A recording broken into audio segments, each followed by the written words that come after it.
Hey everybody, welcome back to another video. Today we are going to be taking a look at the brand new GX2 series from Gearbox. Today we are going to be checking out the elongated shape and also the Integra XL, which is Gearbox's hybrid shape. I do want to clarify, when Gearbox is talking about an elongated paddle, they are typically talking about the length of the face, not the handle. So most companies, like for example, Paddletech has their TKOC and then their TKOC-X, which is the elongated version, which has a longer handle than their TKOC.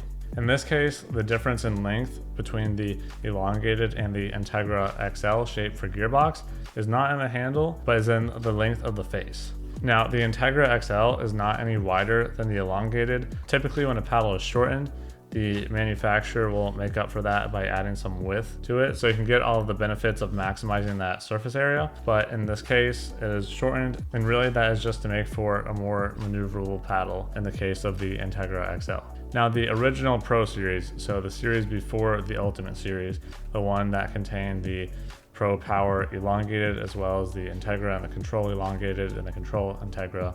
Those Integra models are a bit different from the GX2 Integra XL in that the shape of the bottom, now where the neck meets the handle on the Integra XL, is a little more narrow than its elongated counterpart, whereas on the Pro series it was the same shape, it was just a little bit shorter of a paddle. Personally, I do feel like the Integra XL, even though you don't have as much length on the face, you do have quite a bit more maneuverability. And personally, to me, it just felt better in my hands, and you have a little more space on the handle as well. Especially if you're somebody who wants to do some two-handed shots, it's going to be a lot easier to get two of your hands up on the neck of the Integra XL rather than the elongated, which flares out a bit sooner than the Integra XL does. Now, a few other differences from the original Pro series and also the Pro Ultimate series. All of the previous Pro series of paddles did not have an edge guard, and they were a bit delicate on the ends. So you might be happy to finally see a higher end Gearbox paddle with an edge guard. So you're not as likely to break the edges of the paddle if you do end up scraping it against the ground. Now, the main reason why the GX2 is so exciting is because it is a paddle that has an edge guard, but also the famous Gearbox SST core.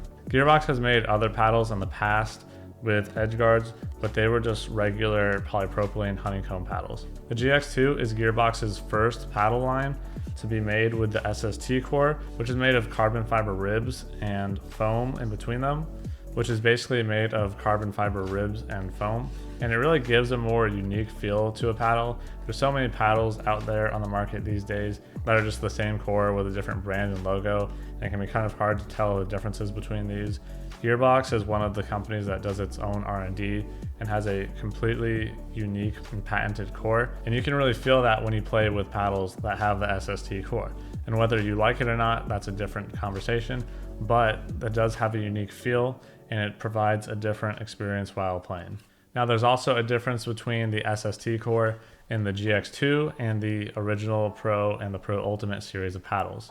The Pro series of paddles is kind of known for having a very specific sweet spot, and what I mean by that is there are points on the paddle where that was kind of like a square, and you could actually feel where the ribs and most of the foam was placed in the middle of the paddle, and you could feel like kind of a ridge around that area. The GX2 does not have that same construction, and that is because the ribbed core goes all the way across the paddle, whereas the Pro series had that spot in the middle where the ribs were, and then they had a layer of foam coming around the outside. That ribbed area is where you wanted to hit it anyway on the Pro series of paddles, so I think making the entire core the ribbed carbon fiber is a good move, and it allows for a more level playing experience rather than if you hit it on the edge of the sweet spot area and the ball would just kind of die. The edge guard too should provide a little more stability in general, and we all kind of know that edge guards make for a bigger sweet spot, and that's why a lot of people that play with edgeless paddles have to end up adding a lot of weight around the perimeter.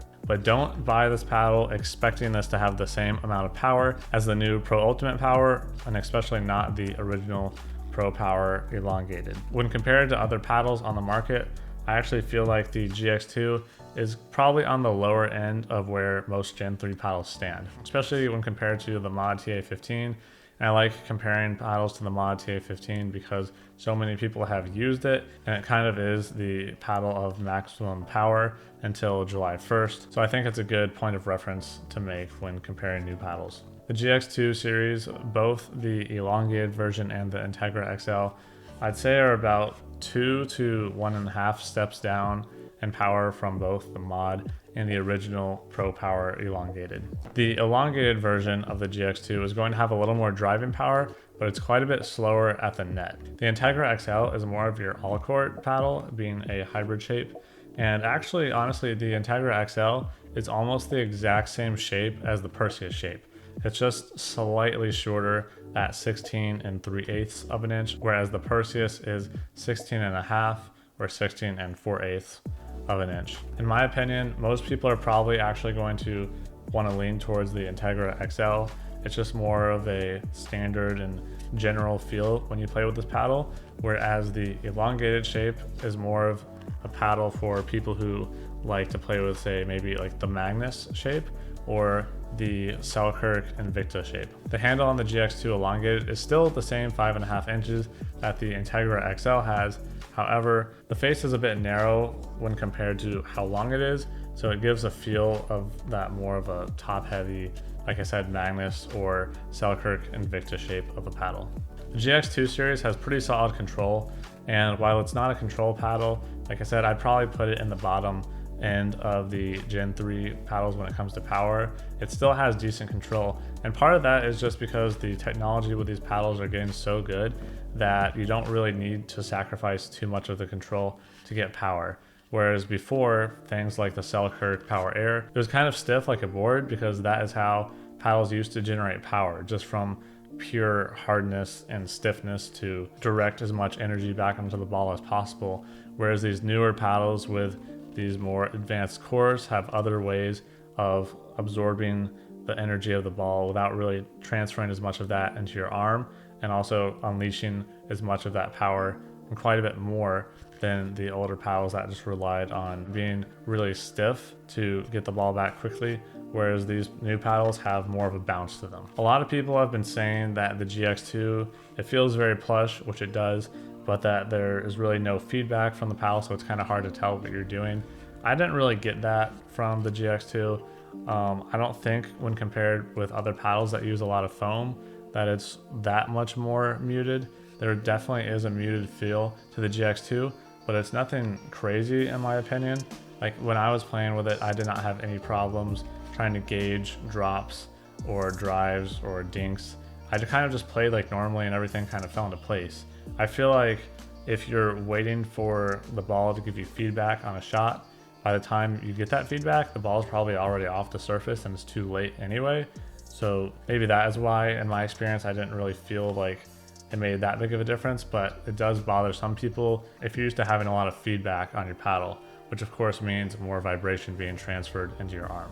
The spin on the GX2 paddles is also really good. Again, most paddles these days, with all the advancements that have been made in the paddle technology, are going to have some really solid spin. It's going to be pretty rare nowadays to see a paddle that has bad spin, because most paddles are now able to generate spin, whether it's from surface texture or from the core. In this case, with the GX2, I think it's probably more of the core than the surface texture, because these paddles do not have super gritty surfaces. They're kind of soft feeling and not, I wouldn't say smooth, but they're not very rough. Kind of like the new Yola Pro 4 series. They generate good spin, but they have a pretty smooth surface. And I think the GX2 is getting most of its spin from the SST core with those ribs, because you can definitely feel the ball sink into the paddle for a second. Again, these are 16mm cores, so you're going to have more dwell time, which in the case of the SST core allows for a lot more spin. I actually think this is an improvement upon the Pro series of Gearbox paddles, because it allows for the SST core and those carbon fiber ribs to reach their full potential. Whereas, for example, with the Pro Power Elongated or the Pro Ultimate, the ball comes off the surface so fast. I think that the SST core and those carbon fiber ribs don't have time to impart as much spin on the ball as they do now with the GX2. Another improvement of the GX2 over the Gearbox Pro series of paddles is the price. Now, these paddles are still not cheap. They retail MSRP at $269.99, which is only $5 off the MSRP price of the Gearbox Pro series of paddles. However, this time around, Gearbox is allowing 10% off for the GX2 paddle, whereas the Pro series and the Pro Ultimate series, there were no discounts allowed. That 10% discount will bring the paddle price of the GX2 down from $269.99 to $242.99. So it's actually under that $250 range, which I think is a nice spot for this paddle. $280 mark has kind of become the new standard for most of the brand's top of the line paddles. So it is nice to have kind of a break with that, with the $242.99 price point with the discount code applied. Thank you so much for tuning in to another Pickle Madness review. If you like this video, please leave us a like and make sure to subscribe. And also, I do want to hear from you guys whether you think it is better to have edge guards on a paddle or if you prefer an edgeless paddle and why that is. Thank you so much, and I'll see you guys in the next video.